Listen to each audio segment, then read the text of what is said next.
There's one view of us as biological creatures, that we are determined by our genes, that what we see in our biology is somehow innately us because of who we were born to be. What that misses is that we grow up and develop. We grow up as children, we grow up as adults and continue. We interact constantly with the world in which we are engaged. That's the way in which our biology actually happens.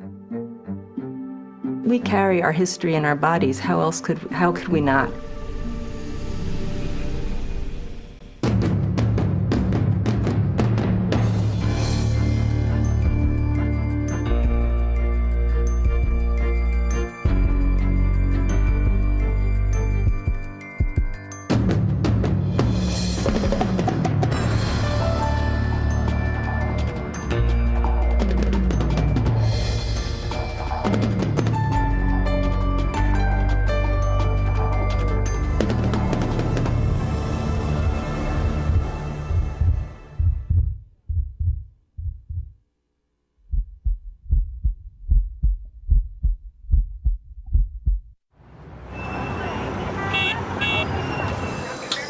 Living in America should be a ticket to good health. We have the highest gross national product in the world. I'm very happy to finally have some of my cars in one location, some of them. We spend $2 trillion per year on medical care. That's nearly half of all the health dollars spent in the world. But we've seen our statistics. We live shorter, often sicker lives than almost every industrialized nation. We rank 30th in life expectancy. Especially of economically developed countries, we are at the bottom of the list. A higher percentage of our babies die in their first year of life than in Malta, Slovenia, Cyprus. How can this be? Is it just because 47 million of us have no health care coverage? Healthcare can deal with the diseases and illnesses, but a lack of healthcare is not the cause of illness and disease. It is like saying, since aspirin cures a fever, that lack of aspirin must be the cause of the fever. So, why are we getting sick in the first place? Is it our American diet? Individual behaviors? Those behaviors themselves, in part, determined by economic status. And so our ability to avoid smoking and eat a healthy diet depends, in turn, on our access to income, education, and what we call the social determinants of health. Written into our bodies is a lifetime of experience, shaped by social conditions, often even more powerful than our genes. Among twins who lived together until age 18, who basically grew up in the same households, so had at least a relatively similar exposure. If they diverged later in life, if one became professional and the other was working class, they ended up with different health status as adults. This is among identical twins. There are ways in which our society is organized that are bad for our health. And there's no doubt that we could reconfigure ourselves in ways that would benefit our health. You're a doctor now? Yes, I'm a doctor now. Dr. Adewale Troutman knows this is true in Louisville, Kentucky. I'm the director of health for Louisville. I'm a physician. I have the primary responsibility of overseeing the public health of over 700,000 people in this community. Think about a backup just in case you don't make the end. I do push personal responsibility, I do push self-determination in health, but it has to be seen in the context of the broader issues of social determinants, which are the major forces that shape the health outcomes of people and communities. You did a fantastic job here. The details are in the data. This map shows infant mortality rates. In the east, very low infant mortality. For Louisville, we've generated data maps to get a clearer picture of what conditions correlate to illness and death across our city. Death rates from lung cancer, a little bit better outcome in the east. So the lighter shades mean lower rates of death and illness, and the darker shades mean higher rates. The highest rates of death from diseases of the heart are in the West End, and that even does extend. Embedded in the data is a somewhat morbid but revealing indicator of population health: excess death. The notion of excess death says that you should be able to predict in any one time frame how many people in a population will die. And if the number that actually die is higher than that, that differential is excess death, premature death, death that should not have happened. It's not as if we won't die. We all will die, but the question is, at what age, with what degree of suffering, with what degree of preventable illness? And then these are death rates from all types of cancer, and you see the same pattern. In some areas, people die 3, 5, even 10 years sooner than in others. Cancer and heart disease are almost twice the rate in some areas as in others. But Louisville has many faces.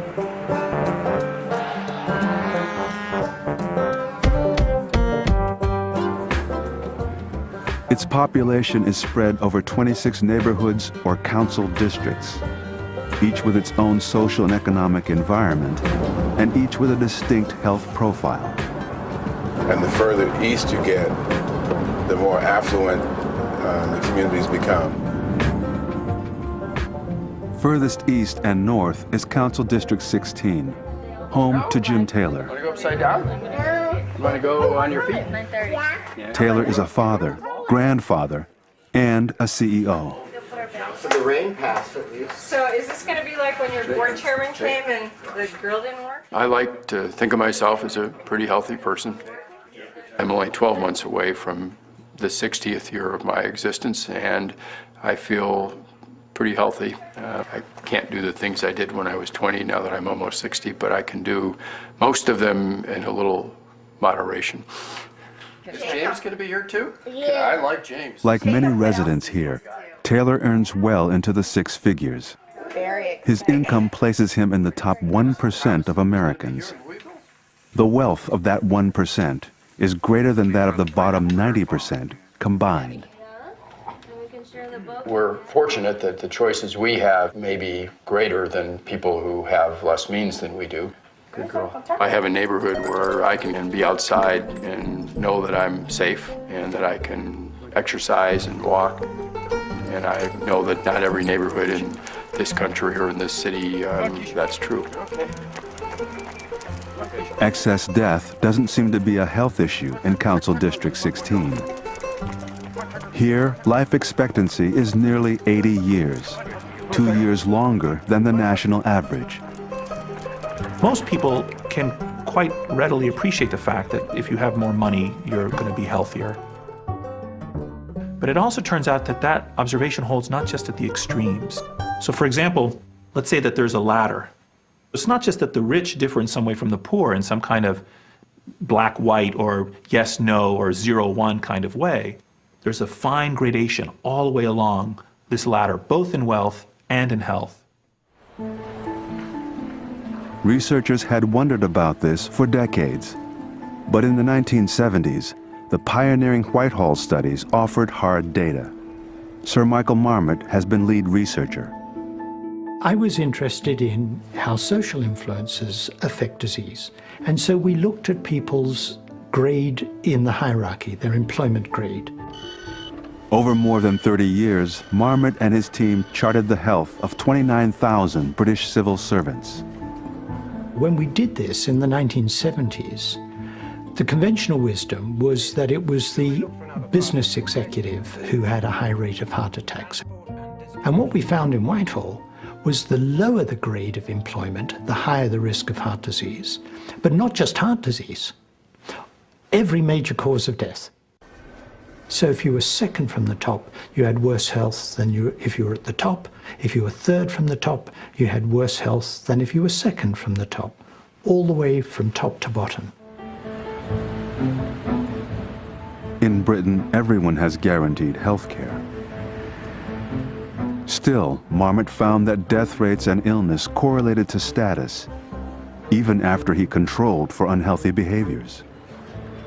A combination of smoking, blood pressure, cholesterol, overweight, sedentary lifestyle explained no more than about a quarter of the social gradient in mortality. So heart disease. Amongst smokers, if a poor person's smoking, he or she has a higher rate of disease than if a wealthy person is smoking. When a classless country like the United States said, well, we wouldn't find that here because we don't have social classes like they do in Britain. And of course, once people started to look at the United States, they found social gradients in disease of the same order as those we found in Britain.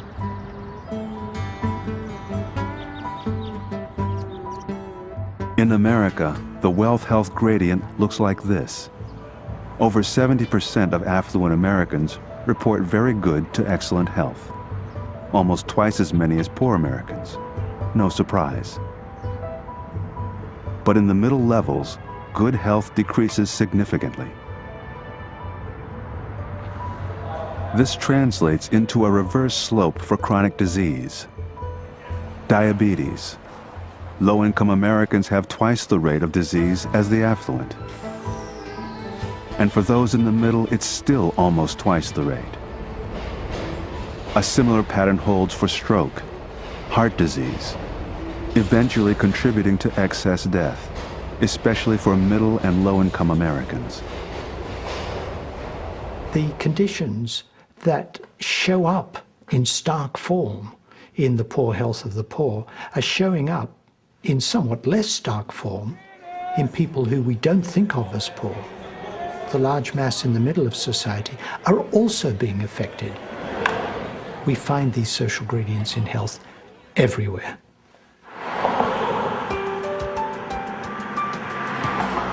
When I first came to Louisville, I was struck by how different the various communities looked.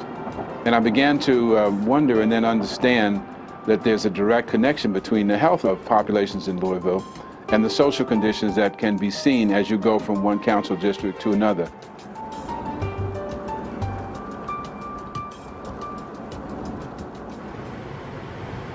South of Jim Taylor's home is Council District 24.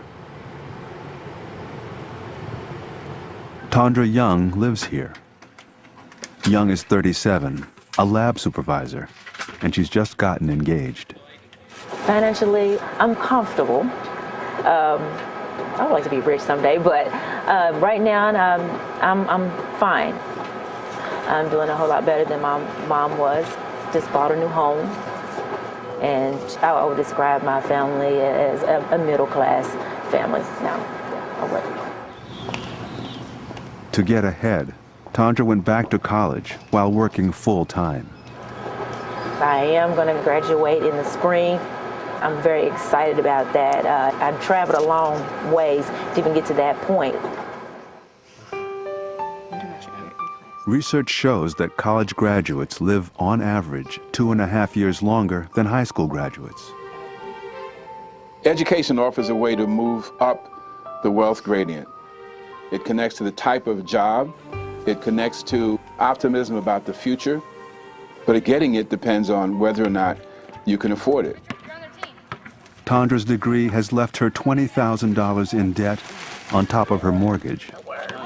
Leave the one alone. I think I broke him. In the last 5 years, the cost of college has increased 35%. Only 15% of adults in Tondra's council district have a college education, compared with over 63% in Jim Taylor's district. Life expectancy here is 75 years, 4 years less than in Jim Taylor's.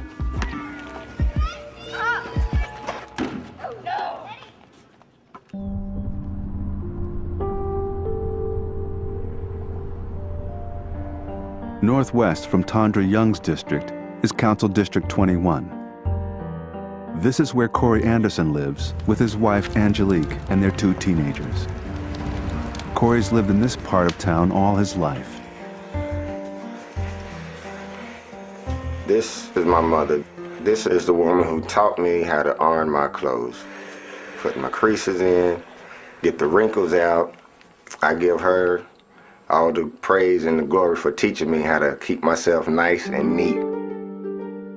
When Corey was young, his mom worked full-time, and her job was more than just a paycheck. She had just purchased the house. Everything is going great for me, you know. I'm doing good, you know, I'm being blessed. Then all of a sudden, you know, the company moved.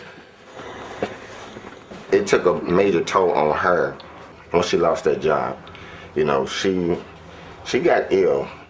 You know, her blood pressure went up and she had to go to the doctor more often, and, you know, it was just something that, you know, really, you know, took a toll on her, you know, mentally and physically, you know, as well as me and my brother. Eventually, Corey's mom did find work, but she had to leave her home. For most Americans, home ownership is a way to build financial security. So I always wanted a house with a big backyard and a fence, and my kids can run around and have their own room and a basement. And the husband have a basement with a pool table in it. I want to own the house. I want both of us to own the house. So if anything happened to me, she ain't got to be put out in the streets. Corey and Angelique both work full-time. Their combined salaries place them right at the national median income, about $48,000. Half of all American households live at this income level or below. As far as like saving, you know, we don't earn enough to, you know, say we gonna put up $250 and don't touch it. It's gonna have to take to work 2 jobs to really make it. You ain't working 2 jobs. Well, I didn't say me. So. At 37, Corey has already been diagnosed with hypertension, joining 1/3 of the residents in Council District 21. Average life expectancy here is 2 years shorter than in Tondra's Council District, 6 years less than in Jim Taylor's. What do you say, bud? Hey!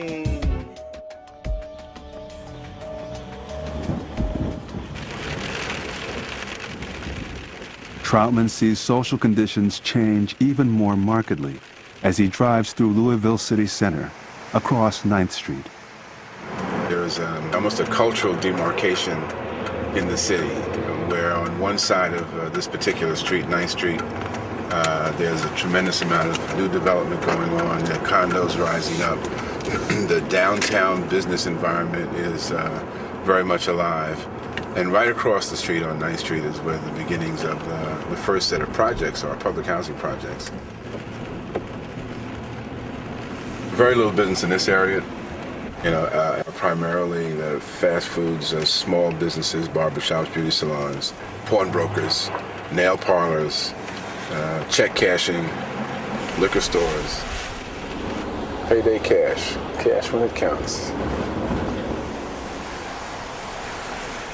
And it seems like every place has a 9th Street, whether it's 110th Street in Harlem, or south side of Chicago, or, you know, sections of Watts.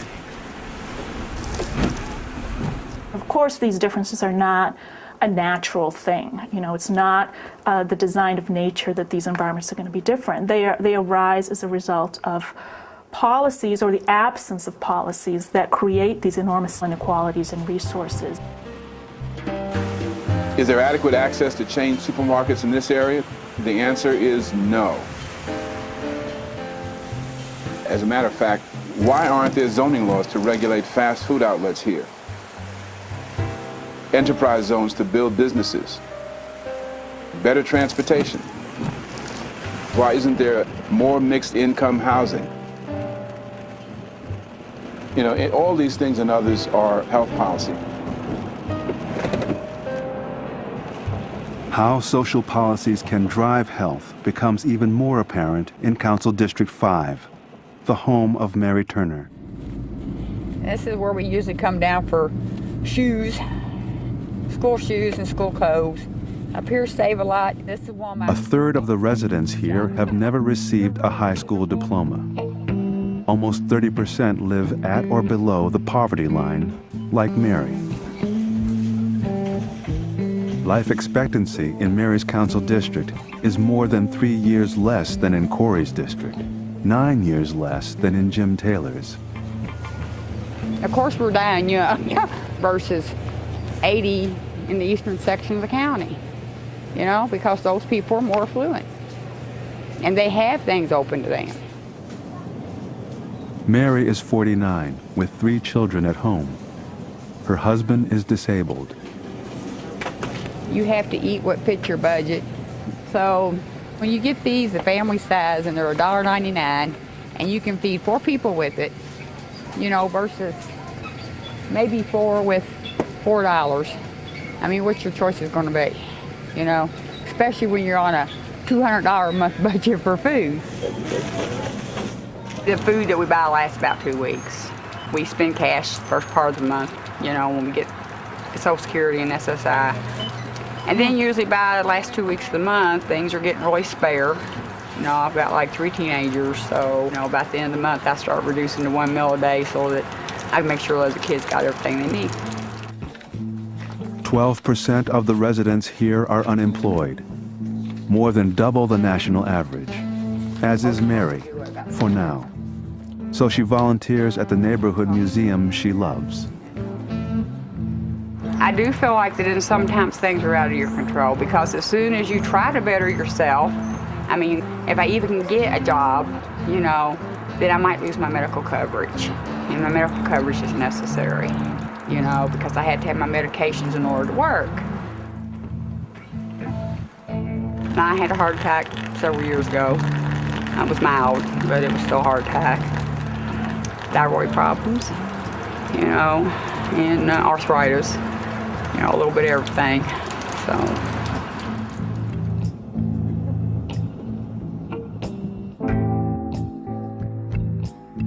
We can predict, on aggregate, based on where somebody lives, high school graduation rates, and their income, how long they'll live, and when they will die.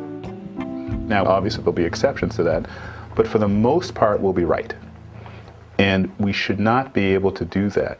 Your life expectancy, how long you will live, should not be dependent on essentially the resources you have accessible to you. We know that social class is the most important determinant of health above any other risk factor. But what does social class mean? Is it housing, medical care, education?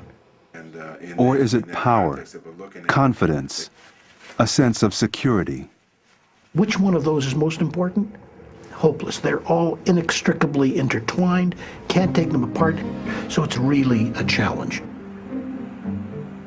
But how do we carry social class in our bodies? How does it get under our skin? As you go through the alternative explanations, the one that seemed most impressive to me was this idea of control of destiny. I don't like that word. What I mean by it is the ability to influence the events that impinge on your life, even if it means not doing anything. But one way or the other, managing those pressures. There are all sorts of ways we've devised for depriving people of a sense of control over their lives. Living in a community where it's not safe to go out. Middle-class families having to work 2 jobs. Middle-class families not being able to spend time with their kids. Being relatively poor, having job insecurity. All of those things will decrease control over people's lives, and all of those things are likely to increase risk of illness. And there are good biological reasons why that might be the case. When we feel threatened or don't have control in our lives, one critical biological reaction kicks in, the stress response. When the brain perceives a threat, it signals the adrenal glands to release potent stress hormones, among them cortisol. They flood your bloodstream with glucose, increase your heart rate, raise blood pressure. They put your body on alert. Cortisol improves memory, it enhances immune function, it helps you reestablish energy supplies. Mother Nature put all of this stuff in there to help us survive. Stress helps to motivate us. In our society today, everybody experiences stress. In fact, the person who has no stress is the person who's dead. A normal stress response spikes up when needed, then turns off. But what happens when pressures are relentless and you lack the power and resources to control them? When the stress response stays turned on for months or years? These systems begin to work overtime. We produce too much cortisol. Chronically, cortisol can impair immune function. It can actually inhibit memory and even cause areas of the brain to shrink. When you get prolonged activation of these stress pathways, they in turn affect heart rate variability, the ability to handle insulin and glucose, and those in turn we think increase risk of diabetes and heart disease. Because of the stresses, the wear and tear on the body systems is reflected ultimately in higher rates of disease and accelerated aging.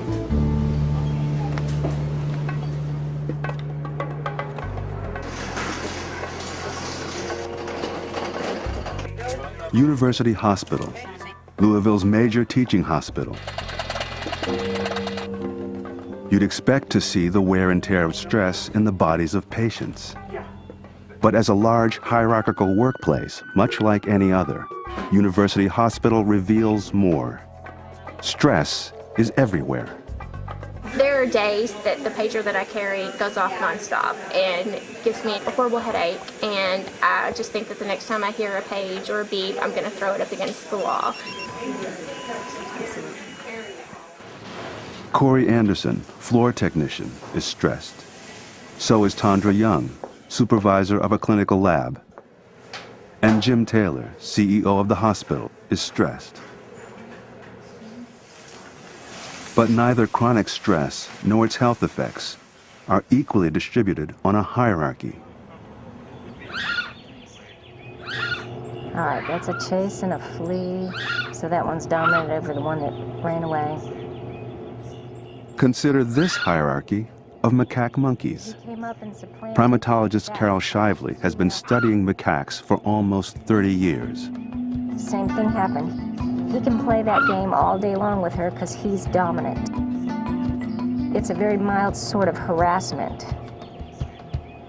A dominant animal has complete control over his life. He can go where he wants in the pen, do what he wants. That animal has all the control that it needs to create an optimal environment for himself. In contrast, subordinate animals have almost no control over what happens to them. They have to be watching all the time, and in fact, with that high level of vigilance comes increases in heart rate. Macaques with less power and control are in a state of chronic stress. The evidence is in their stress hormone levels. They have higher levels of cortisol circulating in their blood. It's the same chemical that is released in human beings in response to stress. And when it is sustained at high levels, starts having negative effects on cellular function and tissues. Shively can actually look into the hearts of macaques to see the damage from chronic stress. This is a cross-section of the artery of a dominant monkey. The hole in the center is large, and that means that there's lots of room for blood to flow through. Now, this is the artery of a subordinate animal. So what's happened here is that a subordinate monkey has developed a much larger atherosclerotic plaque than a dominant animal who lived for the same amount of time, ate the same amount of diet, and so on and so forth. And that is simply due to the stress of social subordination. Now, if this monkey keeps developing atherosclerosis at this increased rate relative to this monkey, this one is going to end up with an artery that is completely compromised and have a myocardial infarction. In other words, a heart attack. Monkeys are one thing, humans are another. Do we see a similar pattern? That's what psychologist Sheldon Cohen wanted to know. He used the same stress measure Shively used, levels of cortisol. Who's next? We have people chew on little cotton swabs until they get wet, can take it and analyze it for cortisol. He compared their levels with their socioeconomic status. And to tell you the truth, I'm always somewhat surprised when I see these data. It turns out the more education you have, the less cortisol you release during the day. The more income you have, the less cortisol you release during the day. Then Cohen wanted to test the effect of stress on our bodies. His focus, our immune system. Basically, we brought healthy people in, we expose them to a virus. We actually do this by putting a drop in their nostrils that has cold virus in it. Cohen's finding, those with less chronic stress caught fewer colds than those with more stress. Thank you. While a cold virus may seem minor, it could signal more serious health problems. The cold study is a paradigm we can use that allows us to see how effectively the immune system is operating, which has implications for not only colds and other infectious diseases, autoimmune diseases, and some kinds of cancers. So, higher status, less stress. Less stress, better immune function. Still like this place compared to where you were? Being CEO is a high-demand job, but Taylor usually has the power, resources, and control to manage that pressure. Tondra Young has a high-demand job, but less power and control. Sometimes it get a little stressful because, you know, I have 50-something employees running around on 3 different shifts, 3 different buildings. Sometimes it can be tough for me because, you know, everybody's not going to like the decisions that I've made for the department, but I'm making the best decision for the department and for patient care. It's coming along. Okay, it's looking good in here. The control that I have on doing my job is limited. Corey Anderson's job requires him to respond to a lot of demands from above. Yes. Mission is complete up on the first floor. Mission or no is my next project. In one scenario, Corey is first told to clean patient rooms. But I got pulled to help out with trash. So I started on the trash. And when I pulled the trash, I got a page to tell me to go back to the rooms. I was bounced around. You want this scrubbed on? Like Corey, 1 in every 5 American men works in a high-demand, low-control job.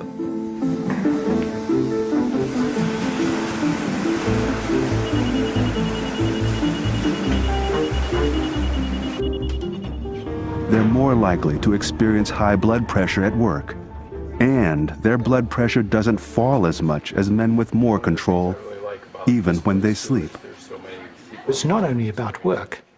It's about where you are in the hierarchy and how that relates to the circumstances in which you live, grow up, as well as work.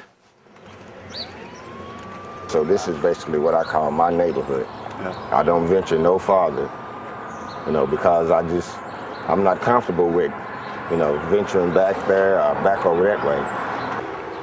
A lot of things, you know, do occur back in the back. And my wife, she knew a cab driver who was murdered back there in the back. 2 cab drivers, one got shot in the head, the other one got shot and they dropped him off in his yard.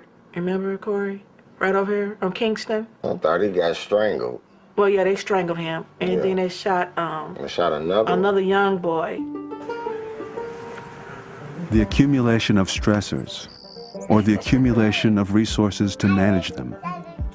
So much is determined by class. I am well paid for what I do. I'm fortunate enough to be able to have the choice of where we lived, and more than half the mornings when I come to work I have to stop for the deer to go by, and that kind of thing is just what happens in this neighborhood. This is the second biggest that you get this. We have the time to exercise because the lives we live don't require us to try to find a bus that we have to ride for 2 hours to get to our job. And on the other end, we don't have huge demands on us when we're not working. Oh, you want to try a little mango? Oh, sweetie, it's all gone. Jackie and I talked a lot about healthy choices of eating. Well, that doesn't come for free. We have the ability to get to places where one can make those choices.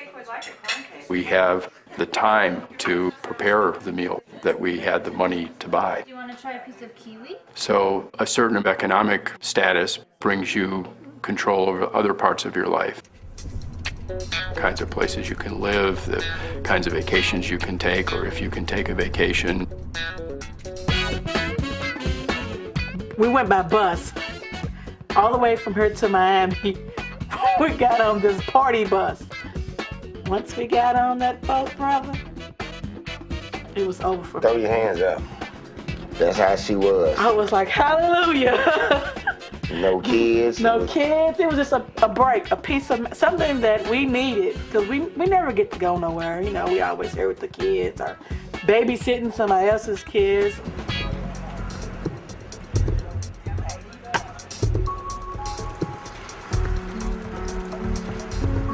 Vacation to me is going to the park, sitting on the river and watching the river flow by, you know. That's my vacation. Little short things, you know. It's not, there's no family vacations. It doesn't happen. My children, I think they're living with a whole lot of stress. A whole lot, you know. And they really, you know, are kind of at a loss to do anything about it. You know, I mean, they're young. I mean, what can they do? They don't like being by themselves on the streets. You know, they don't like to walk by themselves. They want somebody with them. That's the reason why you see them going 2 and 3, you know. And that happens a lot around here. Contrary to some stereotypes, most of the poor in America are white. Mary grew up poor. Her children join the 21% of all American children who live in poverty. The unremitting stress of childhood poverty can have lifelong health consequences. Just the burden of day after day not knowing whether there's going to be food on the table or not knowing whether you're going to have a roof over your head is actually toxic to the brain. And the reason for that is because when these stress hormone levels go up, and if it stays up for days and weeks on end, those hormone levels literally interfere with the development of brain circuitry. They interfere with the development of the connections in the brain. So we begin to see in children who experience toxic stress long-term impacts of what's basically been chemically damaging to their brains.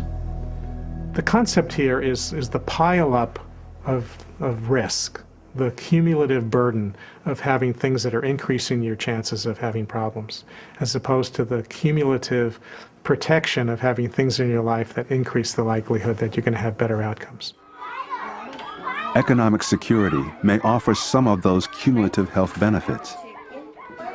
In another cold virus study, Cohen used a familiar proxy for that security: home ownership. We asked people if their parents own their own home. Does whether their parents own their home when they were a kid predict whether you get a cold when you're an adult? We now take them as an adult, we expose them to a virus. It turns out it's a great predictor, and it's a graded predictor. That is, the more years their parents own their home, the less likely they are to get a cold when we expose them to a virus. All of it really comes down to whether you're building a strong or a weak foundation in early childhood. When you pile up risk factors, it ends up being translated into a weaker foundation, a brain that's been subjected to more disruption, an immune system that's been more threatened. And poor or not, if you're not white, the prognosis can be worse. You live around here? No, where do you live? I live in Jefferson Town. In Jefferson, you travel a long way to get here. I'm clear that on the social gradient, that line that we talked about earlier, that I'm on the top of that line. Kenneth, how old are you, Kenneth? 11.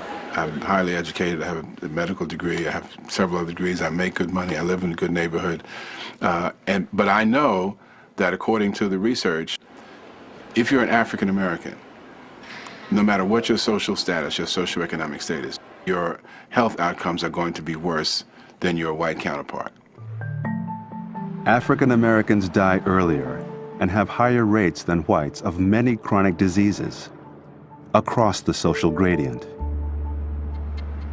Why should there be an elevated risk of disease in African Americans of higher social class? Bad genetics. Not true.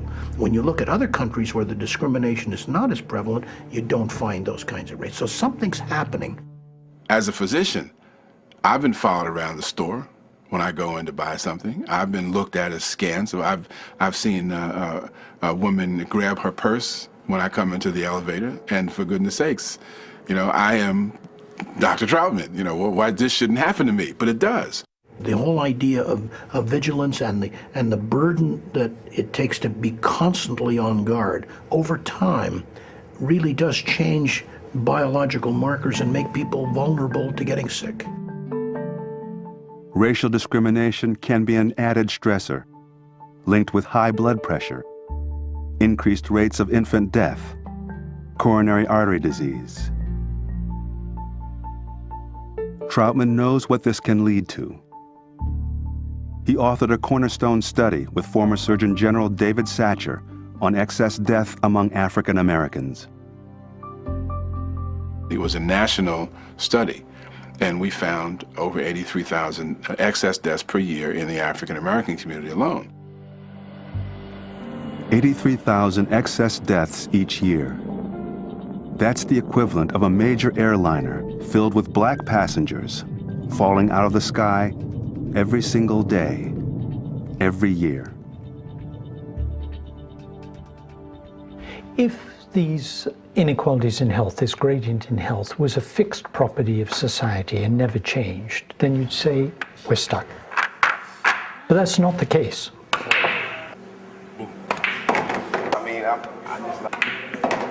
The magnitude of the inequalities in health changes over time.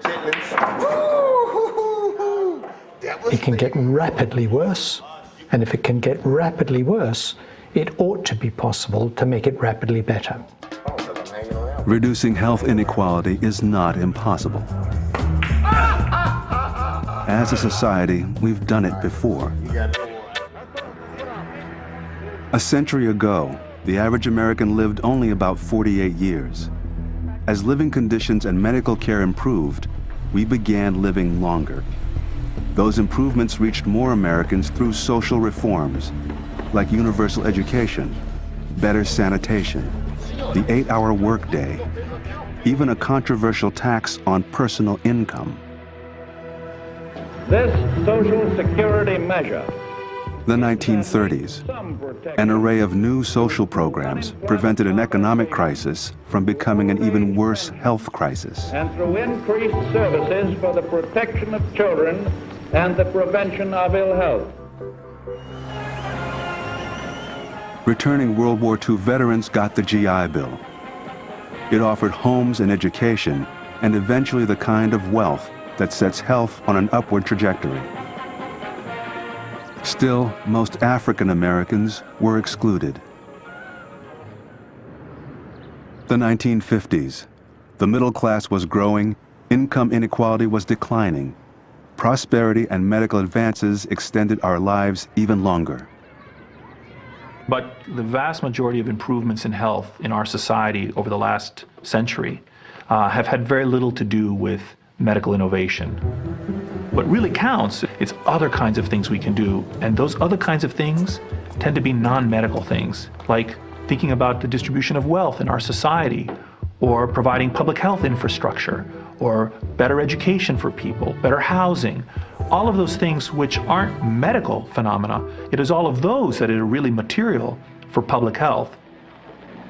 Black and white together! In the 1960s, civil rights laws, anti-poverty programs, Medicare and Medicaid, all brought the benefits of prosperity to those who hadn't yet shared in it. During the 1960s to early 70s, the black-white gap in income narrowed, and the black-white gap on multiple indicators of health also narrowed. What this says, very eloquently, is that economic policy is health policy.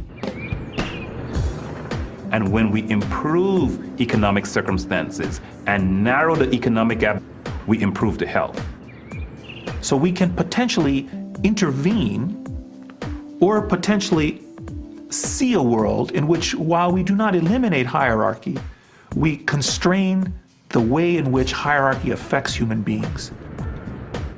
So it's not just that the people at the top can afford those things and get them and those at the bottom that do not.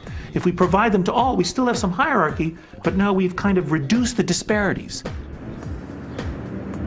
But since the 1980s, we've gone in the opposite direction.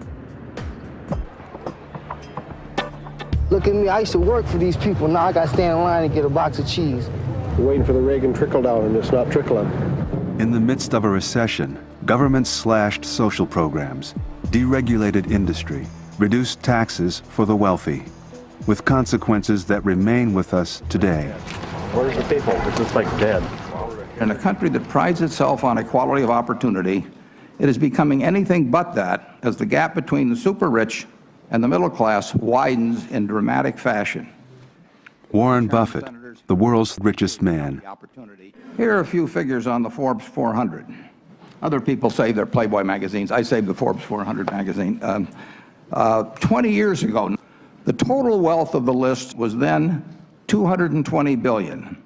Now it's $1.54 trillion, exactly a 7-for-1 increase. Tax law changes have benefited this group, including me, in a huge way. Wealth inequality reached a record low in 1976. Since then, it has soared. Today, we are far and away the most unequal of the world's rich democracies. During that same period, the average American went exactly nowhere on the economic front. He's been on a treadmill while the super rich have been on a spaceship. The poor are getting poorer and the middle class is getting squeezed. With what we know in terms of health, that suggests that we will have even more health problems in our society in the future. That's because here, health depends largely on our individual assets and resources. In America, it's the strongest relationship you'll find anywhere, that wealth pretty much equals health. And that's true for me as it is true for, the poorest person in the quote-unquote inner city and people living in the suburbs. The wealth-health gradient is not as steep in most other industrialized nations. Many use their resources to ensure that more of their citizens have the freedom to lead flourishing, healthy lives. All guarantee universal health care coverage, mandate at least 4 weeks of paid vacation. France's minimum wage has been twice as much as ours. Ireland provides free college education. Sweden's family policies reduce child poverty to a mere 4.2%, compared to our 21%.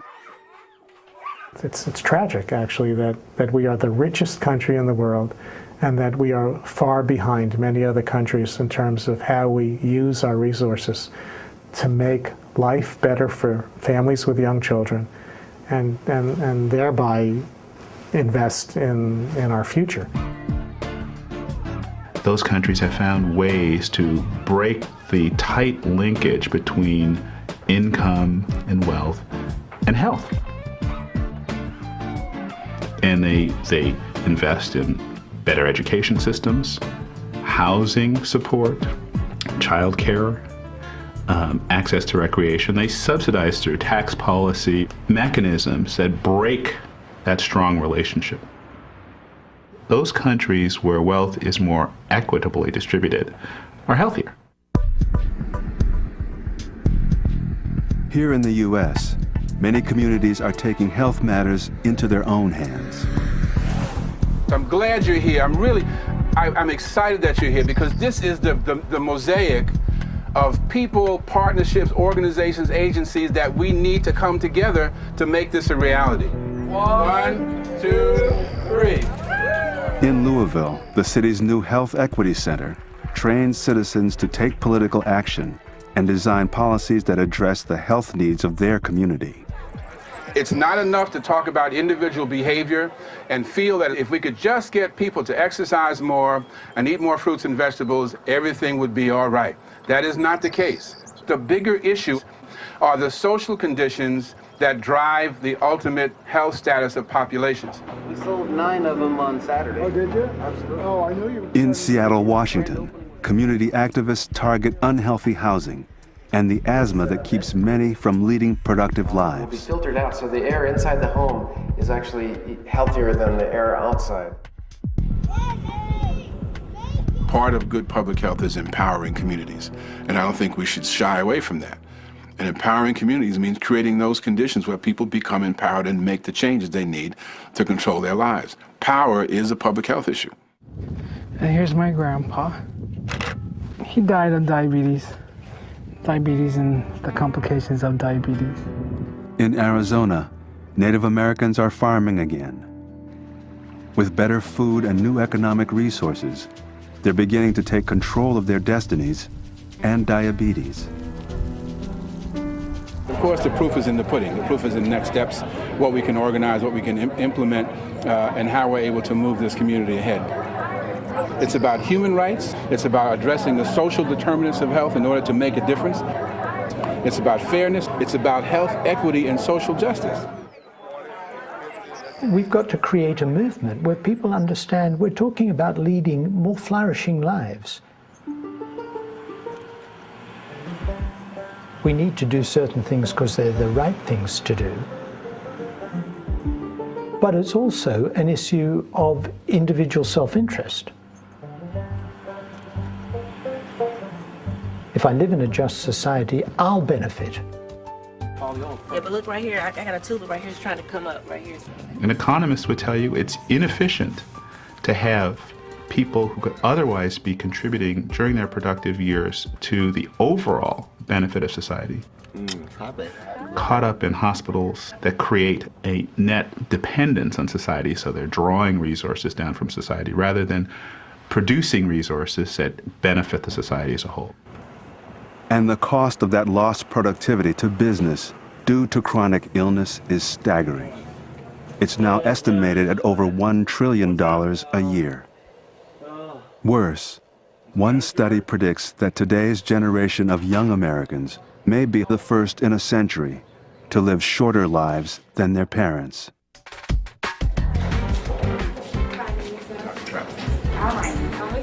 Yeah, and I would hope that we would all be able to gravitate towards an egalitarian society where health is seen as a basic human right.